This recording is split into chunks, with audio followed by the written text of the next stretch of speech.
এরা দেশ বিরোধী শক্তি নতুন করে মাথা ছাড়া দিয়েছে। আর এখানে যারা কমিউনিস্ট আছে, যারা এই দেশটাকে টুকরো করেছিল, যারা ভারতবর্ষকে এক রাখতে চায়নি, 28টা টুকরোতে ভাঙতে চেয়েছিল, তারা আজকে পিছনের দরজা দিয়ে এখানে ঢুকেছে।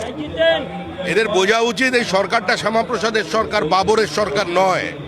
আমরা পুলিশকে বলছি আইনের পথে চলবে, কিন্তু ভারত তারি টুকরে হোঙ্গে আর কাশ্মীর মাঙ্গে আজাদি, এই কথা বলে কেউ যেন সুস্থ শরীরে বাড়ি না ফিরে যেতে পারে। তার জন্য অন্তত একটা সরকারি হসপিটাল এমার্জেন্সি রেখে ঘুরে যেতে হয়, ওপিডি ঘুরে যেতে হয়।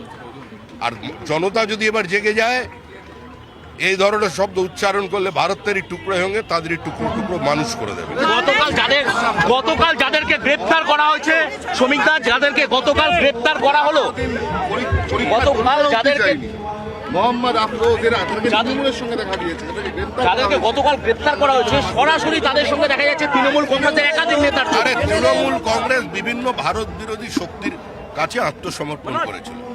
2011 সালে ক্ষমতায় আসার সময় তৃণমূল কংগ্রেস হুজির সঙ্গে পর্যন্ত সমঝোতা করেছিল, মাওয়িস্টদের সঙ্গে সমঝোতা করেছিল। এমনকি সিমির প্রতিষ্ঠাতা সভাপতি সদস্যকে তারা রাজ্যসভায় পাঠিয়েছিল ডক্টর মনমোহন সিং এর নিষেধ সত্ত্বেও। সুতরাং তৃণমূল কংগ্রেস যা করেছে, আমি তো রাষ্ট্রদ্রোহী বলতে পারি না, কিন্তু তারা রাষ্ট্রের নিরাপত্তার সঙ্গে সমঝোতা করেছে। আজকে তৃণমূল কংগ্রেসের কারণে বনাঞ্চল এবং সীমাঞ্চল, বিহার এবং ঝাড়খণ্ড, তাদের সীমানা পর্যন্ত আজকে একটা চ্যালেঞ্জের সামনে দাঁড়িয়ে গেছে। ডেমোগ্রাফি বদলে গেছে। লাভ জিহাদের সঙ্গে সঙ্গে ল্যান্ড জিহাদ শুরু হয়েছে। এদেরকে সঙ্গে করে নিয়েই কি আগামী দিনে ফের আবার লড়াই করতে চাইছে মমতা বন্দ্যোপাধ্যায়? বারবার বলছো সবাই লড়াই করুন।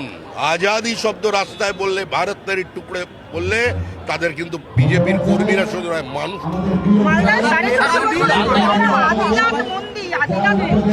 সেটা পূর্বে শিব মন্দির ছিল বলে মনে করা হচ্ছে এবং মনে করার তো কোনো কারণ নেই। সামনে গণেশের মূর্তি আছে, ভেতরে জনিপীঠ আছে, সবাই জানেন।